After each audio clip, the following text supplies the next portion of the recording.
Hi guys, Billy back, and this time we're going to be looking at the Batman 12-inch post statue by Mcfarlane Toys. This is the gold label version, which is a red and black variant from the original one, which I'll show you in a minute, and it's branded to all hell. Now, this is the front, this is the back, this is the side. I like that Bat logo there. This is the other side, that's the bottom, that's the top, this is my hand, that's the wall, that's the camera, these are boobies.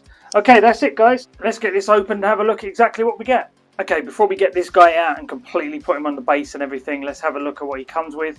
He comes with this collector card. Again, I'm not a big collector of these, but I'm sure some people do. It's got a very nice art print on there of the Batman. It's all in red and black, very similar to the actual statue itself. And then on the background, you've just got the emblem there, which is very nice, subtle, classy. And then he comes with this super thick piece of card here. And as you can see, it's like a backdrop of Gotham City, and it's all in red and black again, like all the promotional artwork. And then on the other side, it's got the Batman on there. And this is super glossy, but actually surprisingly thick. This is thicker than some of the stuff you get with Hot Toys backdrops. It's really firm, it's really strong. It's a fingerprint magnet for sure. But other than that, I'd say this is going to be a very nice, effective display piece if you're going to put this guy in like a detailed cabinet or something like that. And he also comes with these two clips that stick onto the bottom of the card so that it can stand up very nicely. And here is the stand that comes with this version. It's red and black, very nice, very much like the promo artwork. It's got all the cobbled stones as usual, but the difference with this is that it's got a gargoyle on the front as opposed to just bits of brick. And you can see that it's actually quite nicely painted. It's a little glossy for my liking, but I think that's supposed to be like wet cobbled streets. It did rain a lot in this film, to be honest. And then on the bottom here, you can see it's the exact same as the original. It's just got a different piece on the front here.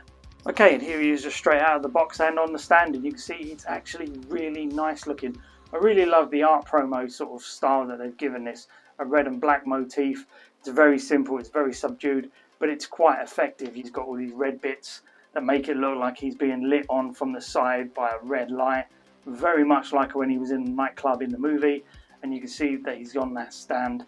And this seems to actually fit the figure better. I think maybe they were going for this in the beginning and then decided to keep this stand for the variant version, when really it probably should have come with the original version as well. It's very nicely sculpted, details in the mouth here. It's got all the teeth and the fangs and everything. My only gripe is that this red here is a little bit more faded than the red up here. It's not a big deal, but yeah, you can definitely see where some of these panels are a bit more brighter red than the others. The chest area is a little bit lighter than maybe the bit on the cape here, and then it's a little bit lighter than on the head.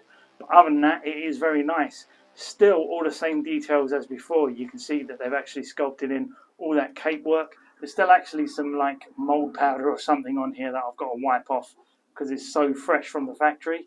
I'm fine with that, happy to clean that off myself. And you can see he's got all these little red sort of pieces just on the side of the cape here. My only criticism is that it's that big rubbery cape that's quite thick, and it does look a little bit there. But this is the exact same details that you saw on the original statue. Now, if you haven't seen my original review of the normal version, then go back and have a look at that. It's only a couple of videos down, maybe even behind this one.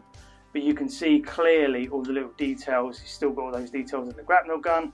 He's still got all the same details with the straps and buckles and the belt and the chest emblem and stuff. It's just a different paint variation. This is all matte painted rather than gloss like in the original version. The transfer pieces are all like pencil etchings and ink etches, which really adds to the sort of illustrative work that went with the original promo art. I really feel they've done a really great job getting all of the artwork styling from this sort of picture here onto a 3D statue, which is no mean feat. And again, he's still got all the posability of the original. The arms can move, the hands can move, but you can see he's not gripping a batarang here anymore. Okay, so let's get them both next to each other side by side and we can compare them. So here they are just standing next to each other, and you can see the differences are minimal, but there are variations here, especially as this guy's got a gripping hand with a batarang in and this guy doesn't. This guy has a slightly more relaxed hand and it's open. This guy has a normal brick base with just some rocks here, whereas this guy actually has like a really cool looking gargoyle on here. This is definitely the better base in my opinion. But other than that, it's pretty much the same. until you come to the paint application, and that is where these two sort of really differ. You can see red and black with a matte finish, whereas this guy has a slightly more satin black with some gloss here and there. His eyes are not painted, whereas this guy's eyes are a little bit painted. This guy looks like he's come straight from a comic book, and this guy just looks like he's leaped off the screen. But as you can see, I really wish this guy had come with his own backdrop, like a big picture of Gotham, because that would have been really, really cool as well. Now, if you gave me a choice between the two, I'd have to say I prefer this guy over this guy, mostly because this guy's eyes aren't painted in or anything. I really do like the artistic style of the red and black one. It feels like it comes from the promo stuff from the movie, and it does give you a sense of something more comic book and special about it. Okay guys, hope you enjoyed the video. Like and subscribe. If you do me a favour now, if you can get going on my cave, I'm going to go put this guy on the windowsill next to this guy.